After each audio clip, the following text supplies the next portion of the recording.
Olá, muito boa tarde. Quero cumprimentar a todos no programa de hoje com as mesmas palavras que Paulo usou na sua carta que escreveu para Filemon, no versículo 25, em que ele diz: "A graça do Senhor Jesus Cristo seja com vosso espírito." É isso que eu desejo para você.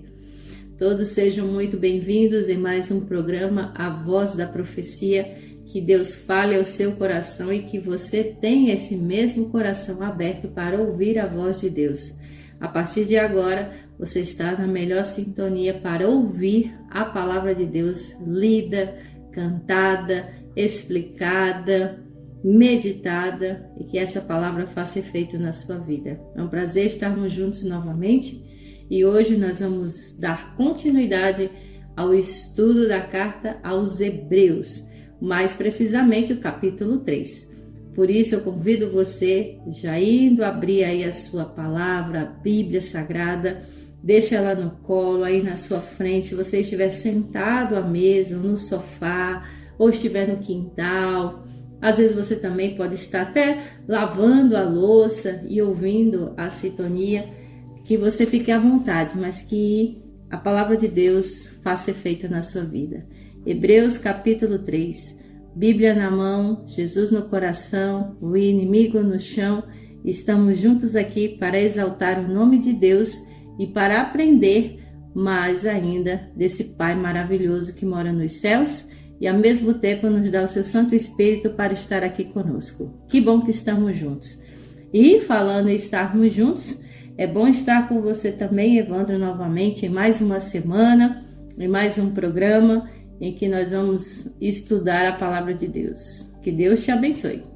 Olá, Leila, olá a todos que estão nos ouvindo, que Deus abençoe você. Eu saldo a igreja, eu saldo a cidade, a cada um com a paz do Senhor, meu irmão, minha irmã. Você é muito bem-vindo aqui, independente de sua denominação, de sua religião. Vamos juntos estudar o que a Bíblia diz, né? Logo o título é Jesus é superior a Moisés. Vimos no capítulo 1 que Jesus é superior a anjos e Jesus também é superior a Moisés. Mas o autor aqui de Hebreus, ele fala e vai nos mostrar também algo muito interessante. Mas eu quero logo dizendo para vocês, se arrumando, se ficando mais confortável aí, vai mais para perto do rádio, puxa o rádio mais para perto, porque hoje temos grandes bênçãos também aqui para você. Muito bem, com certeza. E uma das bênçãos que Deus fala ao nosso coração é através da música. Então que você medite na música que nós vamos ouvir. Medite também na palavra, na meditação que o irmão Evanildo, mais uma vez, vai participar aqui conosco. E logo em seguida também nós vamos ouvir Reavivados por Sua Palavra, aquela breve introdução. Então fique na sequência, com a palavra do irmão Evanildo, com Reavivados por Sua Palavra e logo em seguida uma música especial com Melissa Barcelos chamado Teus Milagres. Então o programa promete. Não sai daí que a gente volta já.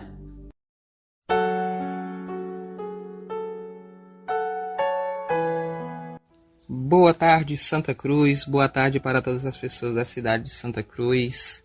Que Deus abençoe a vida de todos e a família de todos. Quero mandar um alô para o nosso irmão Evandro, para a nossa irmã Leila, que está sempre conosco, fazendo essa linda programação da Rádio de Santa Cruz, ouvindo a voz da profecia.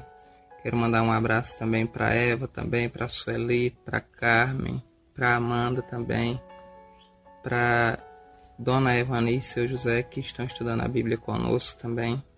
Um alô para minha esposa também, para minha sogra e para cada um dos irmãos dos grupos de oração.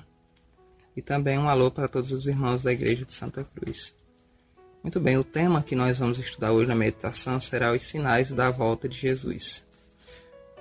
Eu vou ler os primeiros textos bíblicos e depois eu vou citar em outros textos alguns outros sinais da volta de Jesus. O primeiro texto está em Mateus capítulo 24, versículos 6 e 7, que diz assim: "E certamente ouvireis falar de guerras e rumores de guerras. Vendo isso, não se assusteis, porque é necessário assim acontecer, mas ainda não é o fim. Porquanto se levantará nação contra nação, reino contra reino, e haverá fomes e terremotos em vários lugares. Então nós vemos que nessa mensagem de Mateus a gente já vê alguns sinais. A gente vê que iria acontecer guerras e rumores de guerra quando estivesse próximo da volta de Jesus, e o que tem mais acontecido é isso na Terra. Nós temos visto também que nações têm se levantado contra nações, país contra outros países, provocando guerra e fazendo ameaças de guerras. Nós vemos que também tem fome e terremotos em vários lugares do mundo, principalmente agora nos últimos dias, que já aconteceu mais de 16 grandes terremotos. E aí tem outros sinais também que eu vou citar a passagem aqui e comentar. Mateus 24, versículo 29, diz que iriam acontecer coisas no mundo natural, quando estivesse perto da volta de Jesus. Por exemplo, como queda de estrelas do céu, como o escurecimento do sol e da lua, e como fenômenos sobrenaturais na natureza, como enchentes, alguns ventos, tsunamis derrubando casa e destruindo. Então a gente vê esses sinais lá em Mateus 24, verso 29, Jesus falando. Nós vemos também que no mundo religioso aconteceria sinais como falsos cristos e falsos profetas. Falsos profetas são todos aqueles que ensinam doutrinas que não estão de acordo com a palavra de Deus. Eles misturam a verdade com a mentira, colocando doutrina de homem dentro da igreja quando Deus não autoriza. E aí eles usam o evangelho para enganar pessoas e comer dinheiro e comer a oferta do povo. Esses são os falsos profetas. Fala também sobre falsos cristos, pessoas que dizem que é Cristo. Já veio 16 pessoas na Terra ao decorrer da história dizendo que era Jesus Cristo, quando na verdade não eram. Então a gente também vê acontecendo também. E os falsos profetas também eles apresentam a doutrina de sinais, prodígios e curas. Então a gente tem que ter muito cuidado com esses falsos profetas. E aí também, outro sinal importante mencionado por Jesus sobre a volta dele era a pregação do evangelho verdadeiro em todo o mundo. Pois existem dois evangelhos sendo pregados, o evangelho verdadeiro, de acordo com a Bíblia, e o evangelho falso, que é conhecido como o evangelho que prega sobre prosperidade aqui nessa terra. Tem também outras profecias também que estão se cumprindo. Então que eu e você possa tomar a decisão de estar ao lado de Jesus, pois Jesus já está às portas e logo logo vai se cumprir as profecias finais para que a gente possa ir morar com Jesus. Que eu e você fique ao lado de Deus e ao lado da palavra de Deus. Que Deus abençoe todos em nome de Jesus.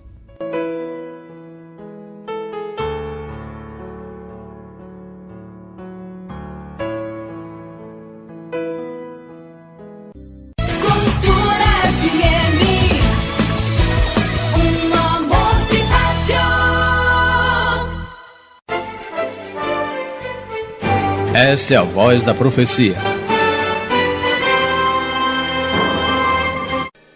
Entrego a minha vida, Senhor, aos teus pés e venho pedir humildemente por meus irmãos. Saúde, planos, bens eu consagro a ti. Que eu ore como Cristo orou, receba os teus dons pela fé e perceba que isto é um milagre, é um milagre, Senhor. Me ajuda a crer e ver os teus milagres. É um milagre, é um milagre de amor. Eu quero receber teus milagres, Senhor.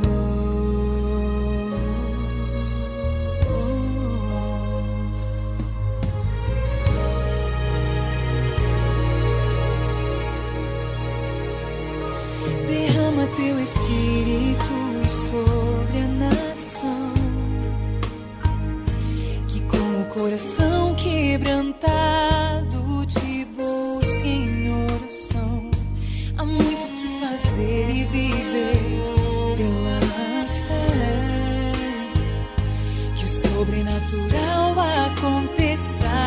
vejamos tua glória e poder nesta geração.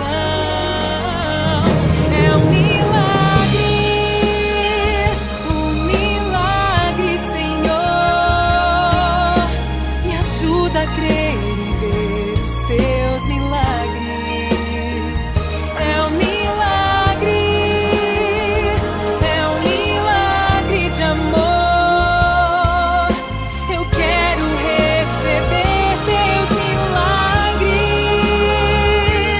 Senhor. Sou um povo que se chama pelo meu santo nome.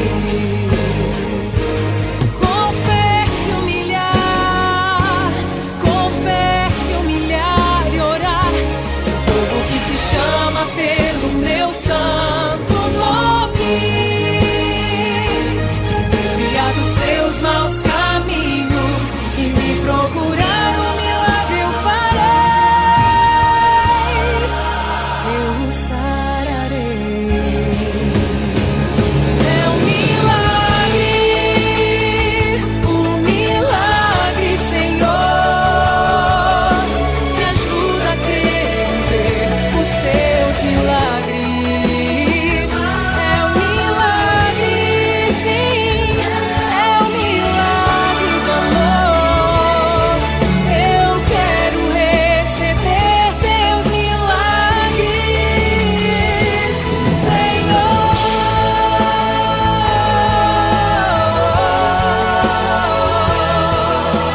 Cumpra, ó Deus, a tua promessa. Que se cumpra hoje a tua promessa. Quero receber teu Espírito em mim.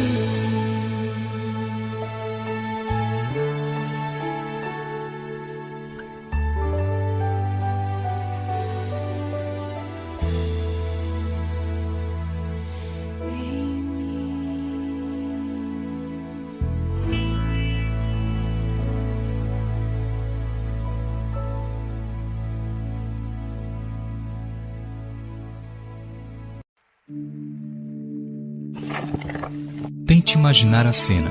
2 milhões de pessoas saem do Egito seguindo a ordem de Moisés, o qual, orientado por Deus, os levaria para Canaã.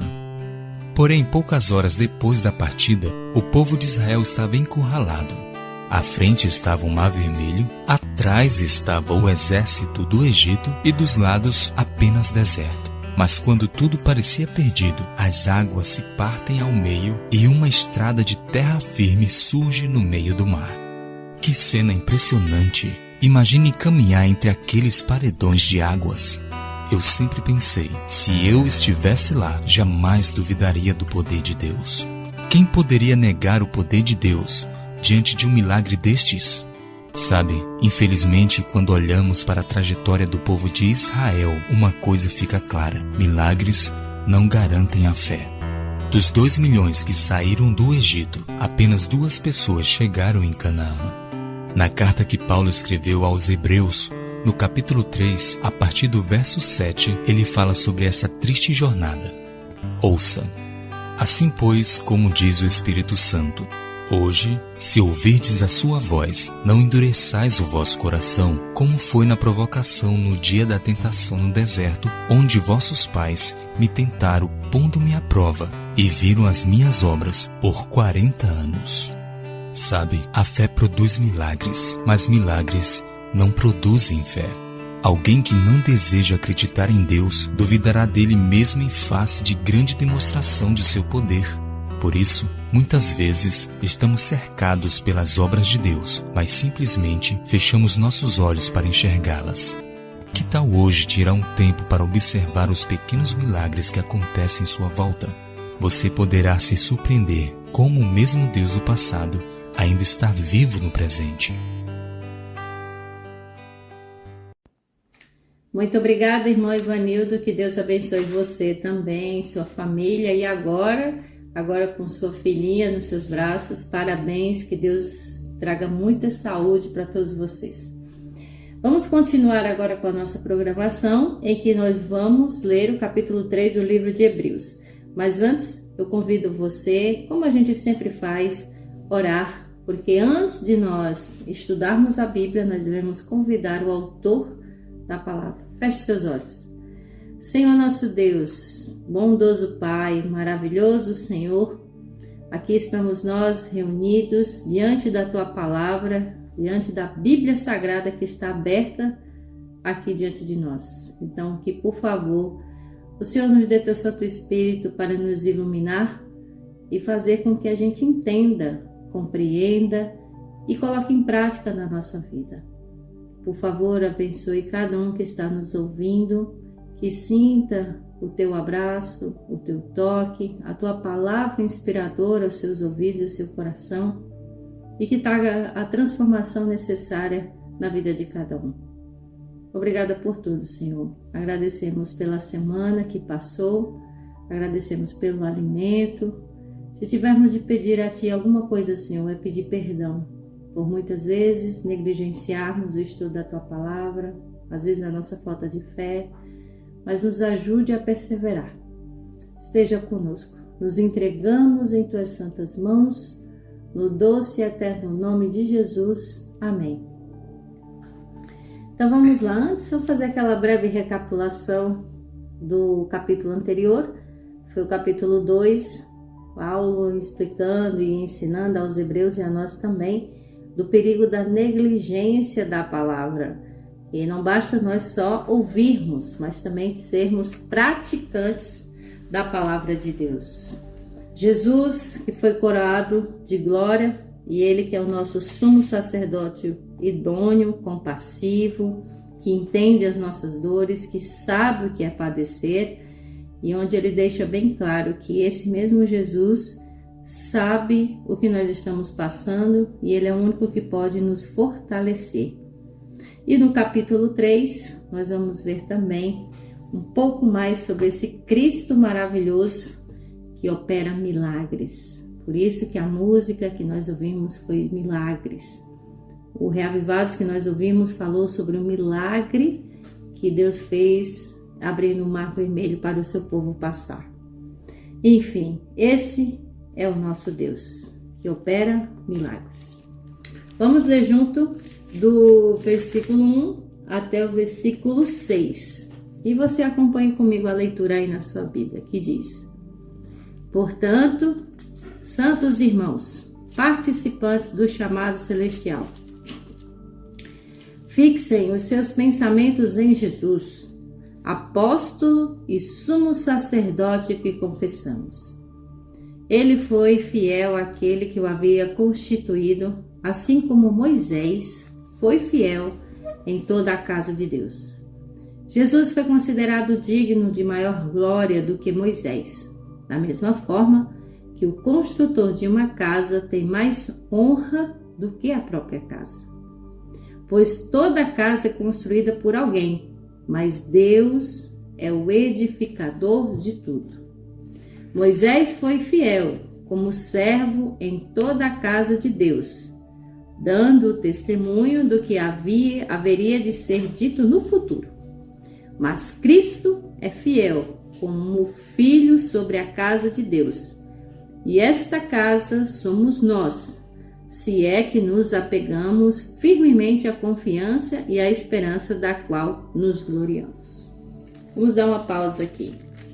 Aqui Paulo está dizendo que, tipo uma comparação de Cristo e Moisés pela fidelidade, mas ao mesmo tempo deixando bem claro que Cristo é superior a Moisés. E outra coisa que também Paulo enfatiza nesses primeiros versos é o perigo da incredulidade e da desobediência. E isso nos leva a pensar no que nós estudamos, no que nós ouvimos da travessia do povo do Mar Vermelho. De tantas pessoas, só 2 tiveram coragem de entrar em Canaã. Isso é perigoso, não é mesmo, Evandro? O perigo da falta de fé, falta de confiança em Deus, não é? Justamente, né? Por que só 2 entraram, né? Como foi visto aqui no Reavivados no início do programa. Porque o verso 1 responde. Veja, né? Mas antes fala, santo irmãos, né? O autor aqui chama o povo da cidade de Hebreus de irmãos, né? A gente viu isso no programa anterior, né, no capítulo 2, no verso 11, que fala: tanto que santifica quanto os que são santificados provém de um só.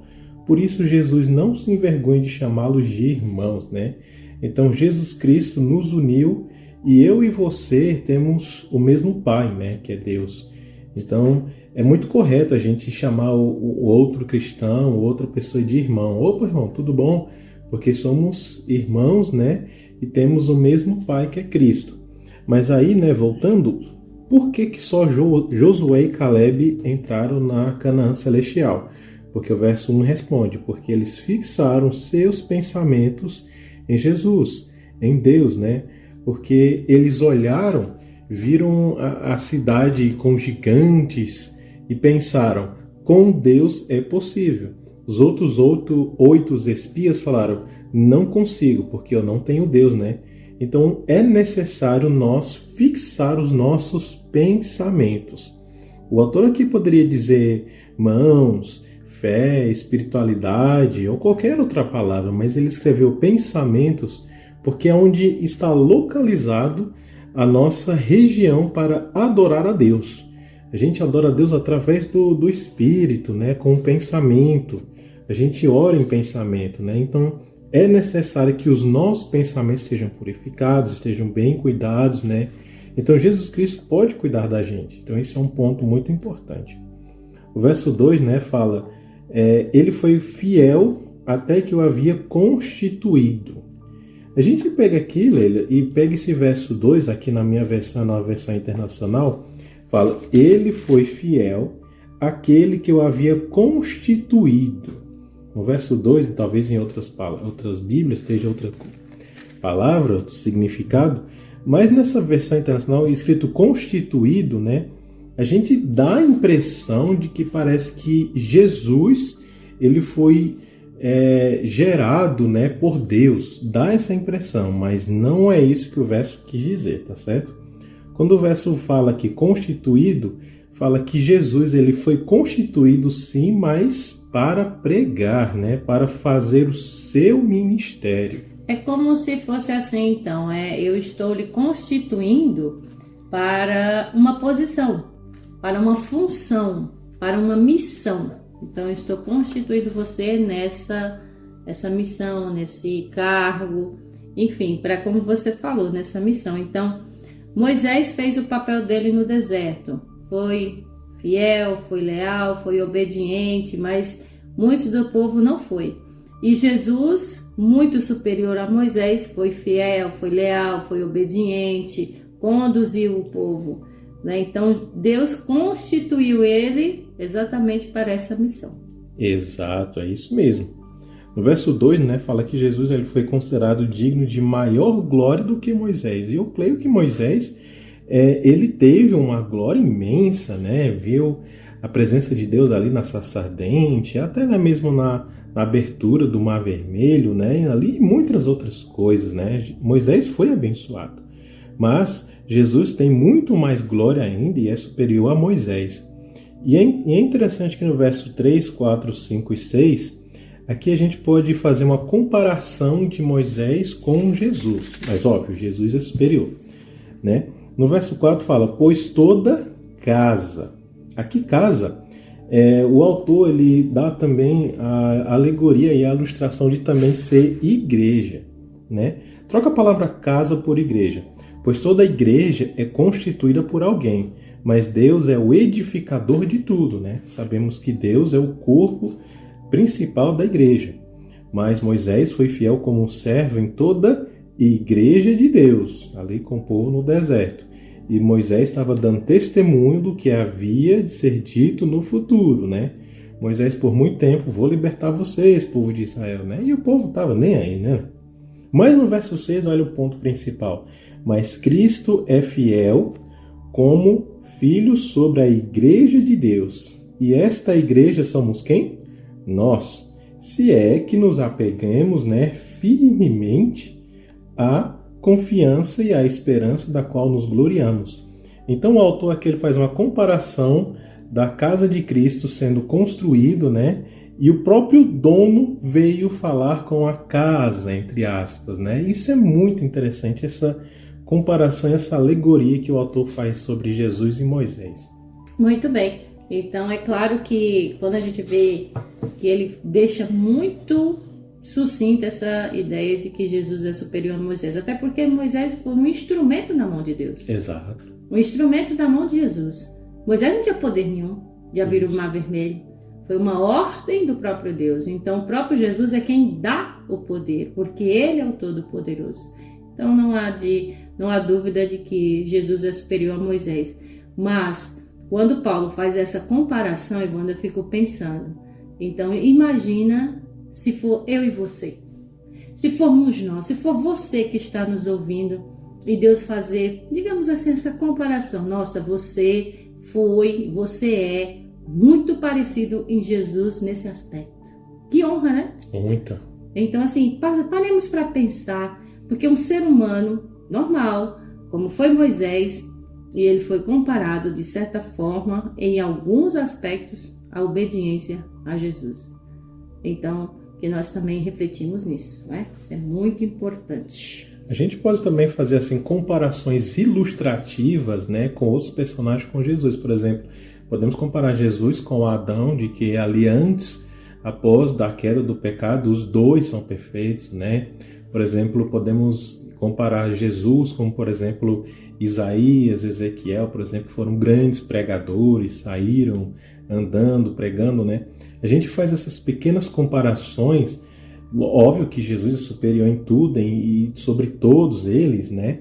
Mas a gente faz essas comparações para perceber de que eles são humanos e temos também o mesmo chamado que eles, né? A gente tem o mesmo chamado de que Isaías, de que Ezequiel, Daniel e tantos outros da Bíblia, né?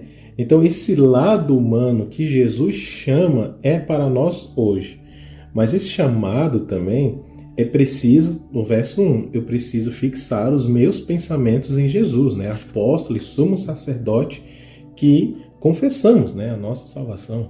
É por isso, Evandro, que quando a gente olha assim, dizer, não basta você só ter... Tem gente que diz assim, eu tenho muita fé em Deus, eu tenho fé que Deus existe, mas você de fato confia? Porque claro que o povo saiu do Egito, mas ao mesmo tempo a fé foi abalada, a confiança foi abalada. Tanto é que andaram pelo deserto 40 anos, murmurando, reclamando, porque faltou não somente fé, mas confiança de que Deus realmente iria fazer o que deveria fazer. Então, Caleb e Josué foram dois que realmente confiaram em Deus acima de qualquer coisa. Exato. Então, por mais você pensar, eu tenho fé em Deus, tá, mas só fé basta? Você pode acreditar que Deus existe, que fé é aquilo que você não vê, mas você sabe que existe, que nem o vento, a eletricidade, Deus, mas você confia que realmente Deus está fazendo o que é melhor para você, mesmo nas adversidades, ou sua fé, sua confiança balança? Pense nisso, tá? Vamos continuar aqui no versículo 7, nós vamos ver até o versículo 14, onde a gente vai explanar sobre esse chamado. Deus tem chamado a mim e a você. O Espírito Santo chama a mim e a você. Vamos lá. Do 7, vamos até o 12. Né? Diz assim: assim como diz o Espírito Santo, hoje, se vocês ouvirem a sua voz, não endureçam o coração, como na rebelião durante o tempo da provação no deserto, onde os seus antepassados me tentaram, pondo-me à prova, apesar de, durante 40 anos, terem visto o que eu fiz. Por isso fiquei irado contra toda aquela geração e disse: o seu coração está sempre se desviando, e eles não reconheceram os meus caminhos. Assim jurei na minha ira: jamais entrarão no meu descanso. Cuidado, irmãos, para que nenhum de vocês tenha coração perverso e incrédulo, que se afaste do Deus vivo. Ao contrário, encorajem-se uns aos outros todos os dias durante o tempo que se chama hoje, de modo que nenhum de vocês seja endurecido pelo engano do pecado. Pois passamos a ser participantes de Cristo, desde que de fato nos apeguemos até o fim à confiança que tivemos no princípio. Que coisa! Aqui volta o que a gente até estava falando neste momento, a confiança. É Deus dizendo, eles parecem que não enxergam, que não veem o que eu fiz por eles durante esse tempo todo. Só demorou 40 anos porque reclamaram demais, porque faltou fé, faltou confiança, faltou tudo ali em relação a Deus. Né? E aqui Deus está dizendo, se você está ouvindo a voz do Espírito Santo, não endureça seu coração não, escuta, ouça, tá? Porque muitas vezes você pode estar dentro da igreja, mas perdida dentro da igreja. Porque crer em Deus não é algo incomum. Periodicamente, pesquisas são feitas em relação à crença religiosa. Com leves alterações, os resultados são praticamente o mesmo. Para vocês terem uma ideia, em geral, cerca de 90% dizem que acreditam em Deus. A maioria, contudo, não sabe muito bem no que crê. Alguns se referem a um poder ou a um ser superior ou o grande espírito. Em linguagem reverente, alguns fazem referência ao cara lá de cima. Crer em Deus é um grande negócio e boa política, é o que muitos dizem. Qual foi a última vez que você ouviu um político dizer que é ateu? A questão real, contudo, gente, é que diferença tal crença faz na vida do que dizem crer nele. Qual é a diferença?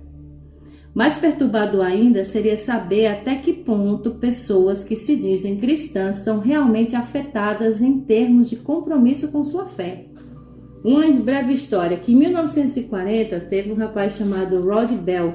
Ele foi presidente da comunidade batista fundamental, considerada que apenas 50% dos evangélicos norte-americanos poderiam ser seriamente considerados cristãos. Aí, um pouco mais tarde, Bob Gray julgava que 75% dos cristãos batizados estão perdidos. Parece alarmante.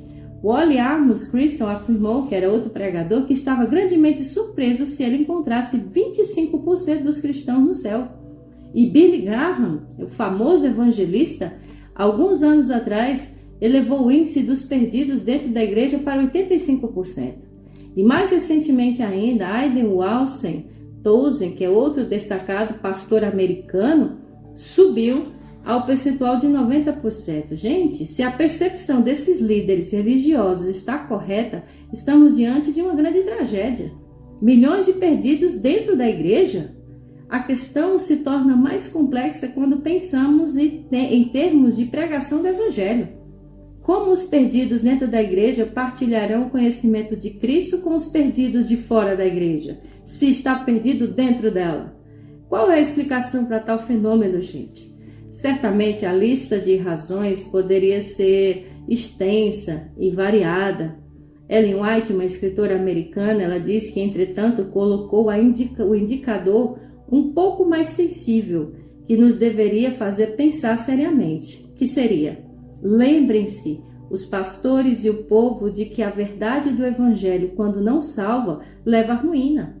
A pessoa que se recusa a escutar dia a dia os convites da misericórdia, cedo poderá ouvir os mais urgentes apelos sem uma emoção que lhe agite o coração. Ou seja, foi o que a gente acabou de ler, que não endureça o seu coração, porque cedo ou tarde não tem mais como você mudar de vida, porque você não escuta a voz de Deus. E isso é terrível. Então, aqui o conselho de Paulo está dizendo: gente, está ouvindo a voz do Espírito Santo? Escuta, não endureça o seu coração, não. Eu passo essa experiência quase todos os dias, Evandro, porque como eu sou professora, e ali eu tenho 31 crianças na faixa de 10 anos, mas que eu tenho que todo dia dizer: gente, me escuta. Eu tenho que explicar um assunto e estão sempre distraídos, ouvindo outra coisa, levanta e vai conversar com outro não tem interesse, ou outro isso. Mas eu sempre estou dizendo: me escutem, para que possam aprender o que deve ser aprendido. Nós também, será que não estamos como essas crianças de 10 anos que não escutam a voz de Deus? Então veja, é muito impactante esses versos daqui em diante, né? Porque quem está falando para você, caro ouvinte, somos nós? Não, quem está falando é o Espírito Santo. Veja no verso 7, né? Assim como diz o Espírito Santo. Essas palavras do Espírito Santo para você. hoje, né? O tempo é agora.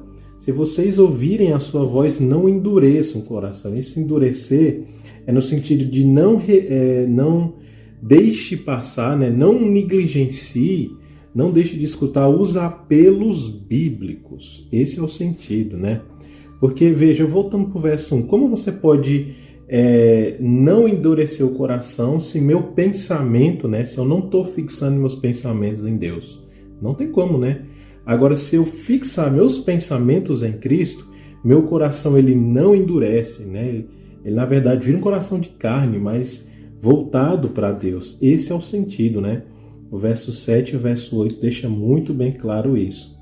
Já no verso 9, ele cita aqui diretamente quem é que está endurecendo o coração. É o povo de Israel, né? Lá do Antigo Testamento. Lembrando que esses versos 7 até o verso 11 é citado de Salmos 95, verso 7 ao verso 11. Você pode conferir lá depois, que está bem igualzinho.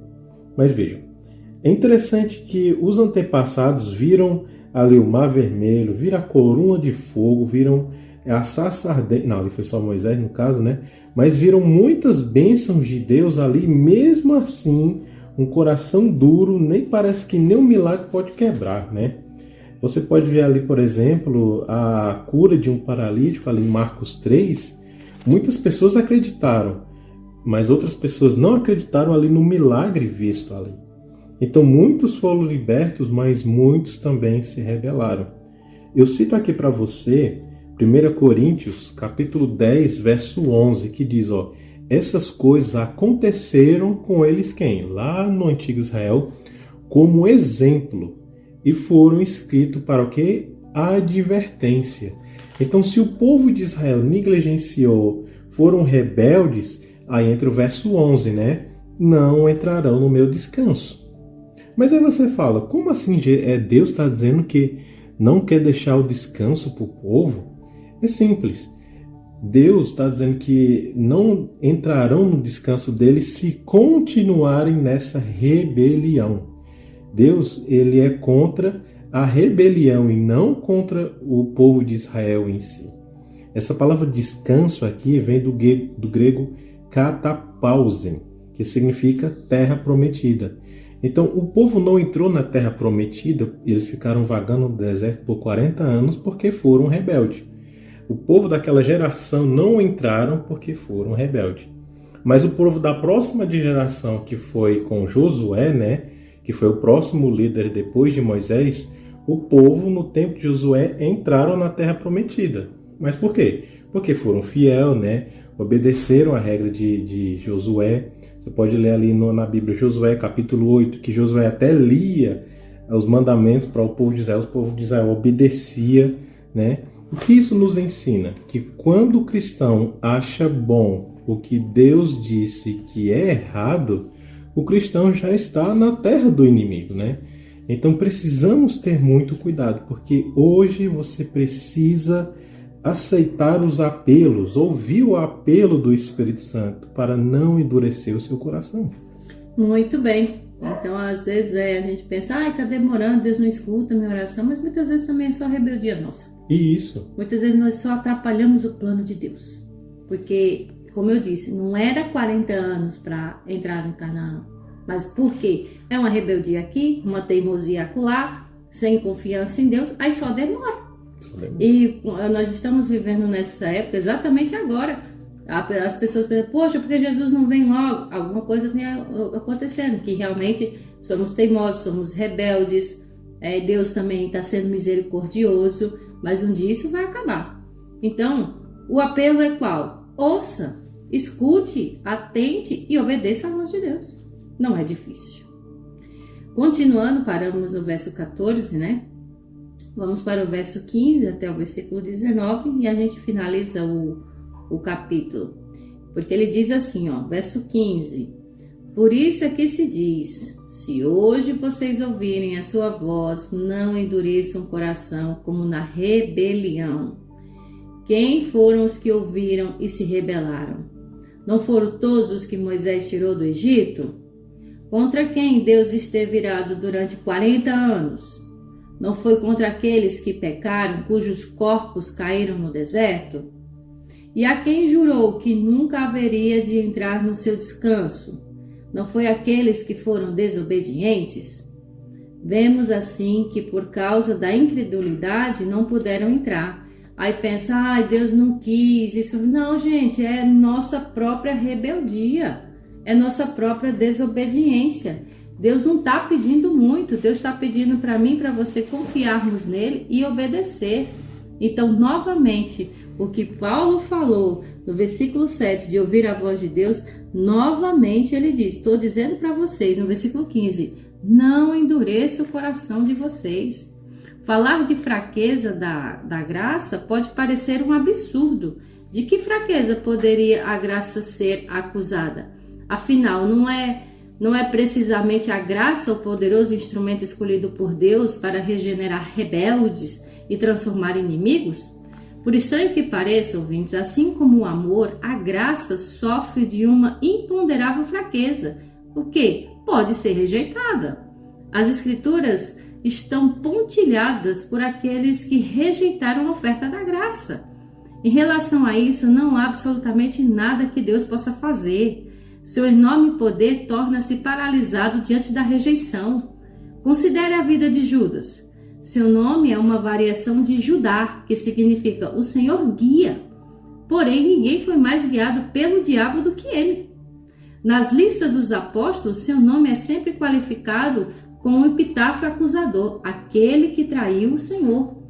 É comum ouvir pessoas expressarem simpatia por Judas, particularmente depois da descoberta do evangelho apócrifo atribuído a ele. Popularmente, até por uma revista National Geographic, Judas passou a ser visto como um tipo de herói. É assim que Rubem Alves, erudito teólogo e psicanalista, o descreve em seu livro intitulado Pimentas. Outros alegam que Judas apenas cumpriu as profecias, mas as profecias da traição de Cristo estão baseadas na presciência divina, não em predestinação. Nenhum dos evangelhos isenta Judas de sua culpa. Ele é mantido como responsável por aquilo que fez. Não há sugestão de que ele não fosse livre ao escolher. Por sua permissão, a Bíblia diz lá em João 13:27, que entrou nele Satanás. O livro de Atos refere-se à inquietude de Judas. Jesus o considera responsável por suas ações. No cenáculo, Jesus, num dramático apelo, serve-lhe de um pedaço de pão molhado com vinho, símbolo de seu sangue. Apelo que foi o quê? Desconsiderado. O supremo cinismo de Judas é demonstrado quando ele escolhe trair o Senhor com um beijo. O beijo nos pés era reservado aos escravos. O beijo nas mãos, a marca de respeito dos estudantes. O beijo na face era a prática entre amigos. Judas utiliza um símbolo de amizade como um método de destruí-la. Esse era o beijo da morte. Não a morte de Cristo, mas de sua própria morte. A culpa de Judas é, sobretudo, vista no fato de que, afinal, é ele mesmo quem se condena. A história de Judas é o gélido e sinistro exemplo de que todo aquele que rejeita a oferta da graça caminha para a própria destruição. E aqui se cumpre o que Paulo acabou de dizer. Se ouve a sua voz, não endureça o coração. Então, Judas é um exemplo de muitos que são rebeldes hoje em dia. E aí, qual é a consequência? Aí pensa, porque Deus castigou, mas Deus deu oportunidade. A escritora americana Ellen White diz que na hora da Santa Ceia, quando Jesus se ajoelhou para lavar os pés, Judas foi o primeiro.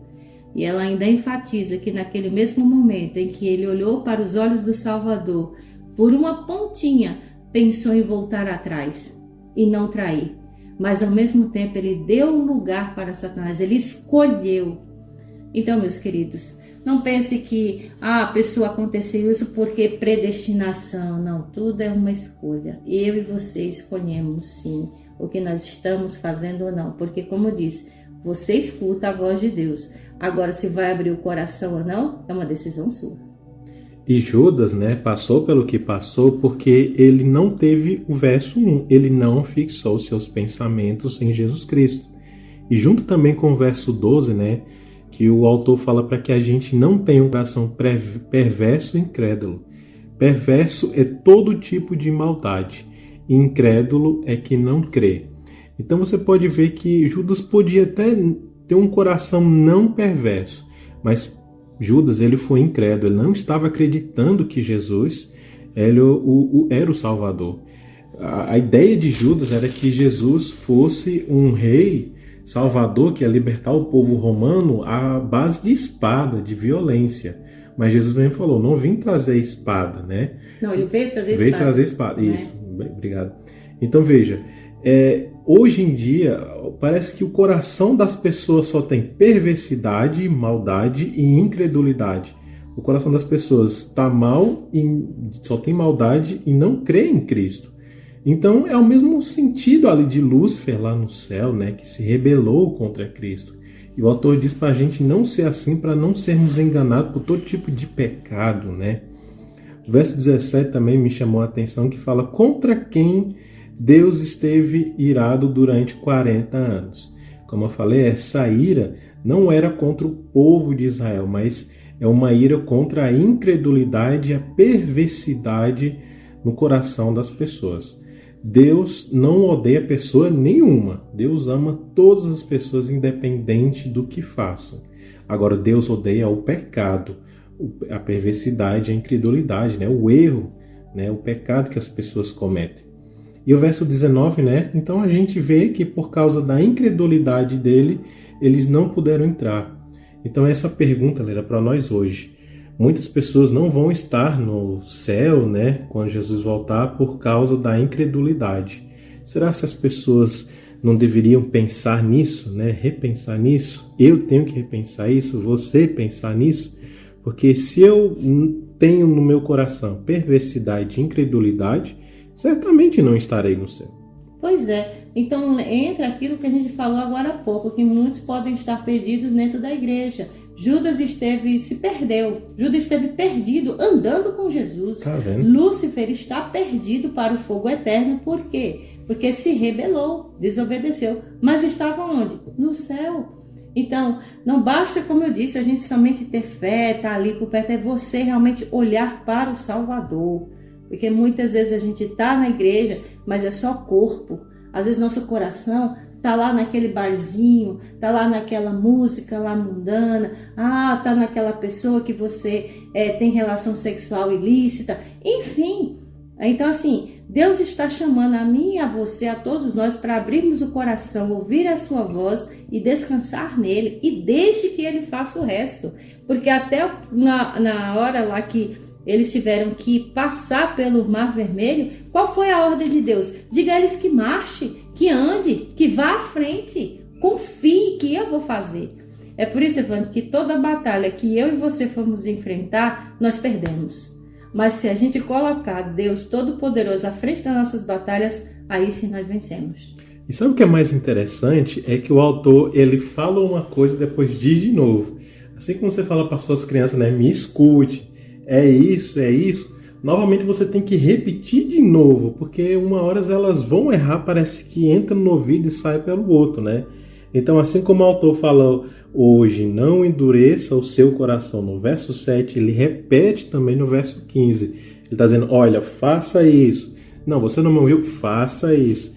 E de novo ele vai repetir no próximo programa, né, no capítulo 4, ele repete de novo, não endureça o seu coração. Parece que o autor está falando, né, para crianças, né, no sentido de maturidade, né? Então por isso que devemos ser cristãos maduros, de que você escute essa palavra, não endureça seu coração e pronto, já aprenda, né? Eu sei que pode realmente repetir, mas a gente tem que crescer maturalmente, espiritualmente também. Com certeza, e assim como para concluir, né, aqui, assim como eu digo para os meus alunos, me escutem, não me escutam, o que acontece? Qual é a consequência? Não vão aprender.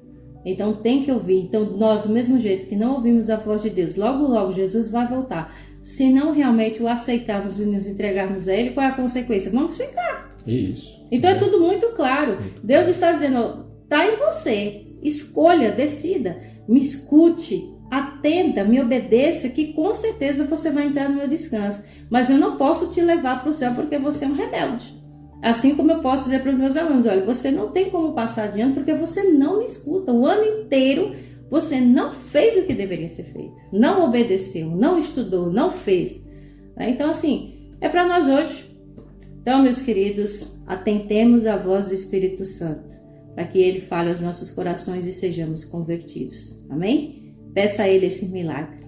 Vamos ficar com o resumo final com o pastor Michelson Borges e logo em seguida vamos ouvir Tatiana Costa cantando também uma música como nós vimos, Um Milagre. Voltamos já. Olá, tudo bem com você?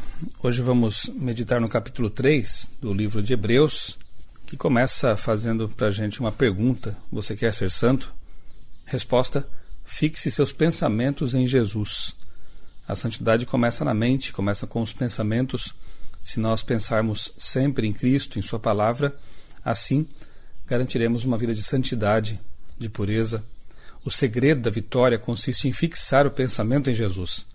Aqui estão o princípio da religião e o segredo da comunhão. Santidade é participar do chamado celestial, estar conectado ao céu.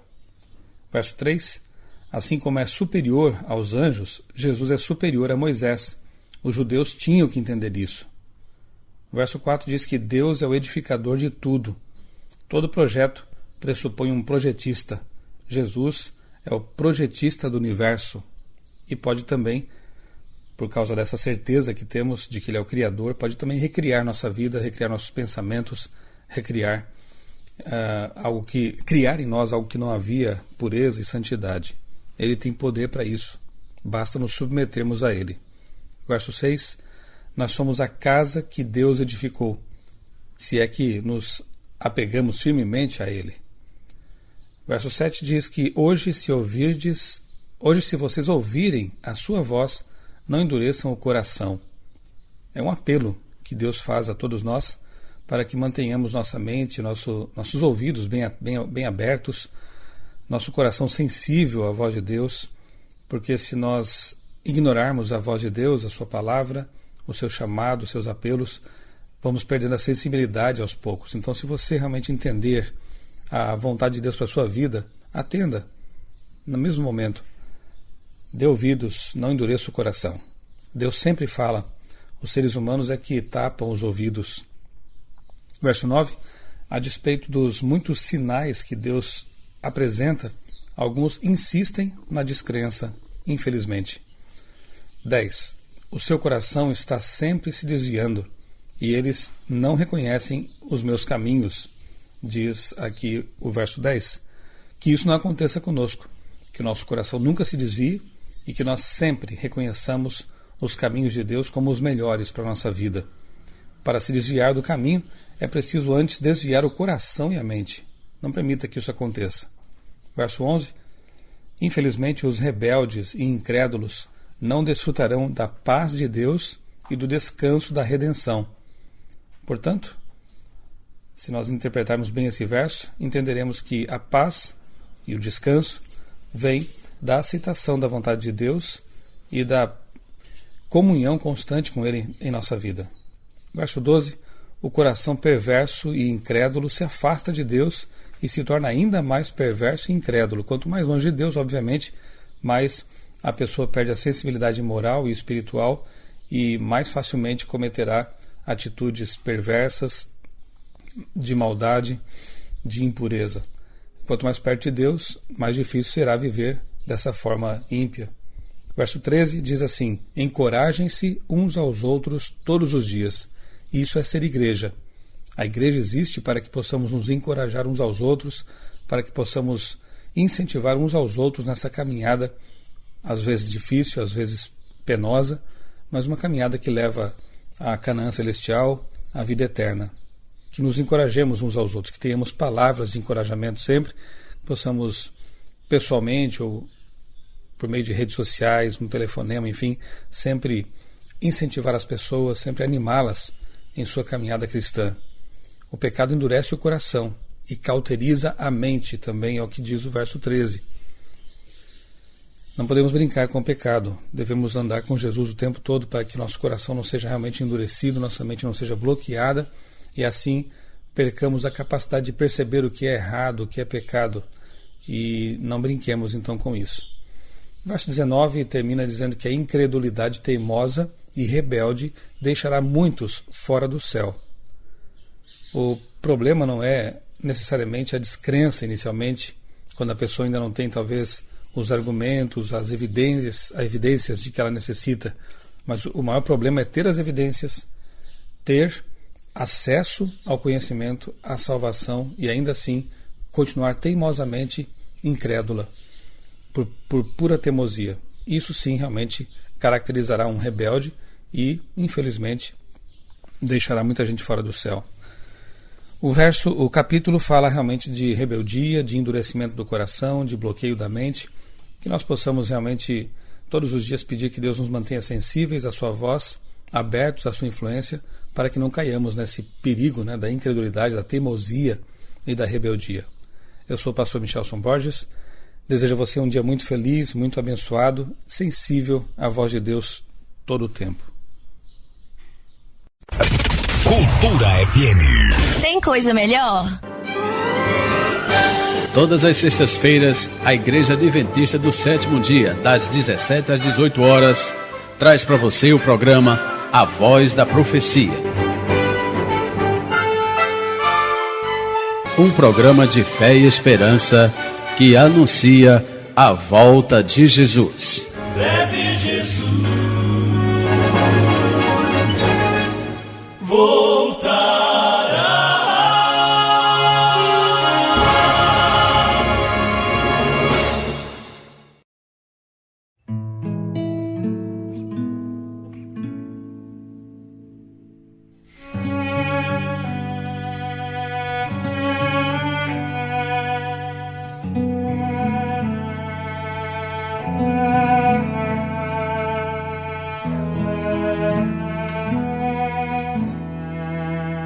Não consigo entender o que tu vês em mim, ó Senhor. Eu não sou o que devia ser, mas só tu com amor me limpas de meu mal. Esse amor é que me ajuda a seguir em caminhos de perdição. Andava eu, mas com amor tu traçaste um plano para mim. Respondeste minha oração de fé, Senhor. Desde então só a ti pertenço eu. Um milagre, Senhor, um milagre eu sou, um milagre, Senhor, tens feito em mim. Até findar meu viver, dar-te-ei meu louvor. Um milagre, Senhor, tens feito em mim.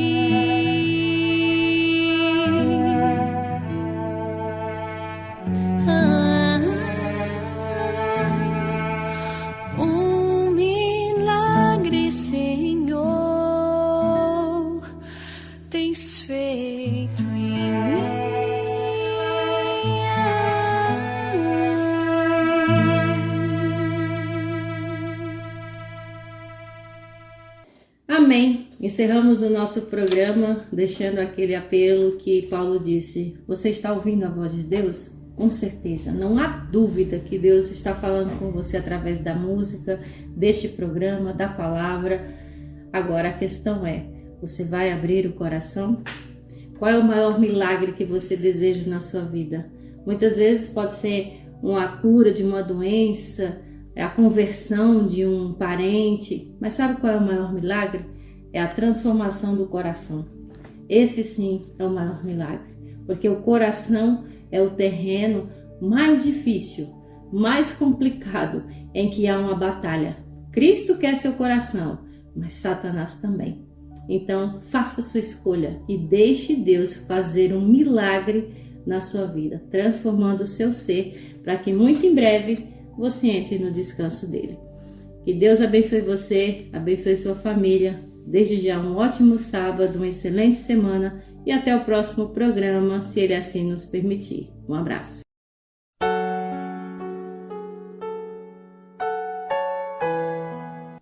E lembre-se, irmãos, ainda que você ande pelo vale da sombra da morte, não tema, pois Deus é com cada um de vocês. Fixem seus pensamentos em Deus, porque lembre-se, não endureçam o seu coração. Se esse é o seu desejo de não endurecer seu coração, de fixar seus pensamentos em Deus, ter a vida transformada e poder entrar na nova Canaã celestial, ore junto comigo. Querido Deus, maravilhoso Pai, obrigado pelo estudo. Oramos, Senhor, para que o nosso coração não seja endurecido, mas que a gente ouça e escute os apelos do Espírito Santo e que fixemos nossos pensamentos em Jesus Cristo. Por favor, Senhor, abençoe essa casa, essa família, essa cidade que está orando junto comigo. Eu creio, Pai, que será feita a Tua maravilhosa vontade. Essa é a nossa oração em nome de Jesus. Amém.